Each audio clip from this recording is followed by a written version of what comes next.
السلام عليكم، كي دايرين؟ لاباس عليكم؟ نتمنىكم يا ربي تكونوا بخير وعلى خير وما ناقصكم حتى شي خير. والفيديو ديالي يلقاكم في احسن الاحوال يا ربي. مرحبا بكم معايا فيديو جديد وشيوه جديده. اليوم ان شاء الله البنات بغيت نشارك معكم واحد الكيكه اللي دارت ضجه، يعني هاد الايام دارت ضجه كبيره في مواقع التواصل الاجتماعي.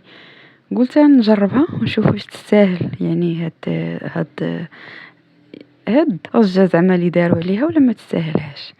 المهم خليكم معايا تشوفوا لا فيديو، نقترحها عليكم بطريقه كما هي ونقول لكم واش زوينه ولا خايبه. المهم هاد الكيكه هادي بالمندالين، غادي نحتاجو ليها 3 المندالينات صغارين، الا كانوا كبارين ديروا 2. المندالين كما وريتو لكم من الاحسن يكون رطب، القشره ديالو تكون رطبه بزاف. وناخذ واحد الحامضه نحك القشور ديالها ونعصرها. انا عطاتني كاس لاروب. الحامض دابا تبارك الله فيه الماء، فيها 2 بيضات، واحد دانوط الفاني، كاس ديال السنيده، وواحد الكاس معامرش ديال الزيت، و2 خمارات، وواحد ساشيط الفاني. المهم هاد الكيكه المندالين تيدار بالقشور ديالو كما كتشوفوا. من الاحسن هذاك اللي كتكون الجلده ديالته رطبه ما كيكونوش فيه دوك العظيمات بحال هكا كما كتشوفوا. كنحيد لهم غير داك العلف لداخل، دوك الخيوطه ضروري نحيدوهم حيت كيطلقوا المروره، وداك الرويس الفوقاني اللي كيكون انا وريتها لكم من الاول كيفاش تتعاملوا مع المندالين.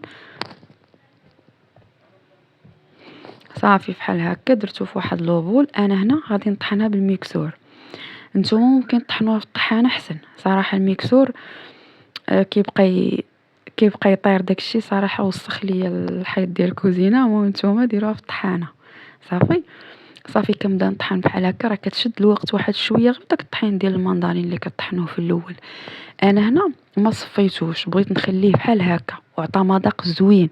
بغيتو تصفيوه صفيوه، انا خليته بالقشور وكل شيء خليته. المهم طحنوه بزاف مزيان. صافي من بعد ما طحنته مزيان شي 5 دقائق تقريبا، ضفت عليه 2 بيضات وداك الكاس ديال السنيده. الحلاوه راه كتجي هي هذيك، وضفت داك الساشي د الفاني.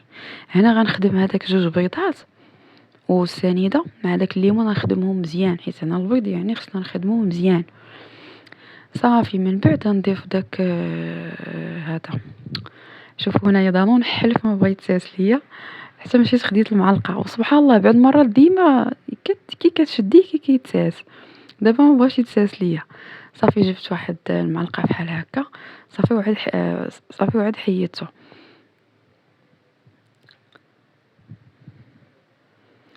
صافي وغادي نضيف الزيت كما قلت لكم، كاس معامرش ديال الزيت. هذا راه كيعادل كاس، المهم كاس معامرش ديال الزيت. وتبارك الله غير 2 بيضات وكتجي بحجم عائلي، كتجي عاليه تبارك الله. صافي كنميكسيهم حتى هما مزيان. صافي نحيدها في واحد البول اخر حيت هذا صغير، ما غاديش نخدم يعني في راحتي. قلت اللهم نديرها بشي بول هكا يكون هكا كبيبر.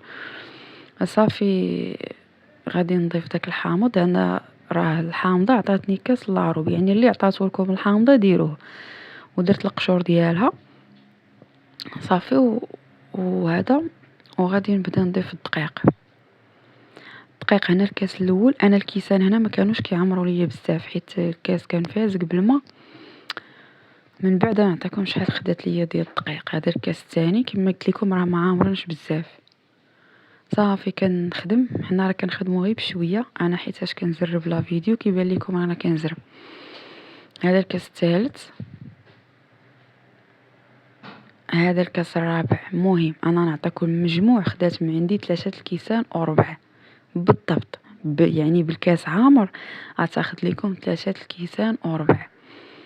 هنا غيبان لكم الخليط ثقيل شويه، راه ماشي ثقيل غير حيتاش داك الليمون يعني طحناه بكل شيلو كيبقى يبين الخليط راه ثقيل. هو راه ما ثقيلش. ضفت هذوك 2 خمارات وغادي نضيف عليهم واحد المعلقه كبيره الخل.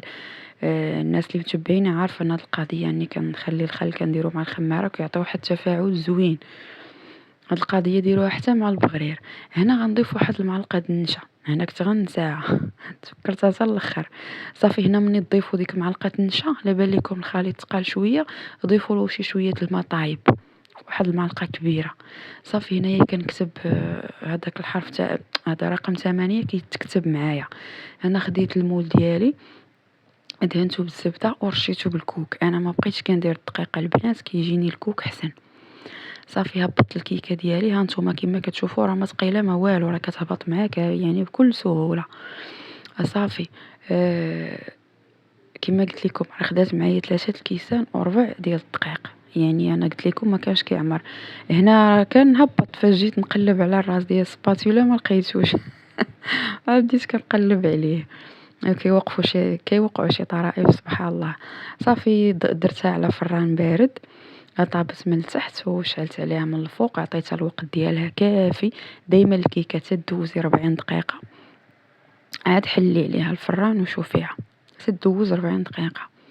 صافي هنا الكوك شوفوا كيفاش كيجي محمر، كيعطي واحد التقرميشه جناب زوينه، كتجي كيكه مفشفشه. انا دهنتها بشويه الكونفيتور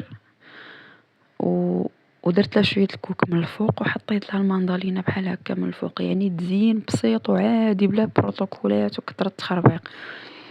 صراحه البنات الراي ديالي في هاد الكيكه انها جات خطيره رائعه، تستحق الضجه اللي داروها عليها. هما هاد الطريقه داروها في البسبوسه وفي الكيكه، بعدا جربتها معاكم في الكيكه وان شاء الله نجربها معاكم حتى في البسبوسه. راه كتجي رائعه البنات. واحد المذاق ديال الليمون، شوفوا كنقطعها، شوفوا الخفه ديالها كيفاش دايره، كيجي فيها واحد المذاق الليمونه البنات، وهذاك مذاق الحامض والفاني كتجي رائعه. شوفوا تبارك الله الهشاشه ديالها والطراوه، كتجي طريه وفتيه فتيه فتيه بزاف ورطبه لواحد الدرجه ما يمكنش. صراحه تستاهل هاد يعني الضجه وهاد الحاله اللي داروا عليها. كنتمنى تجربوها بطريقتي، يعني الناس اللي كيثيقوا فيا وفي الوصفات ديالي كنقول لكم جربوها بعينكم غامضين. مره اخرى نشاركها معكم في البسبوسه ان شاء الله. المهم جات رائعه، عجبتنا حنا بزاف. واحد المذاق الليمون ما يمكنش، سيرتو قلت لكم لا ما صفيتوش، حيت كاينه اللي كيصفيها، انا ما صفيتهاش. عجبني مذاق الليمون، هي جات معزه بالليمون بزاف. نتمنى تجربوها البنات، وكما قلت لكم تستحق التجربه. وما تنساوش بارطاجيو لا فيديو مع الاهل والاصدقاء ديالكم. هنا كنزومي لكم تشوفوا تبارك الله كيفاش كتجي مخرجه كما كنقولوا. ما تنساوش بارطاجيو لا فيديو مع الاهل والاصدقاء ديالكم، دعموني بلي لايك البنات، واي حاجه زوينه كنبغي نشاركها معكم. هنا كنقول لكم سلامه بالصحه والراحه، حتى الفيديو الجاي ان شاء الله، وقبلوا عليا بسلامه.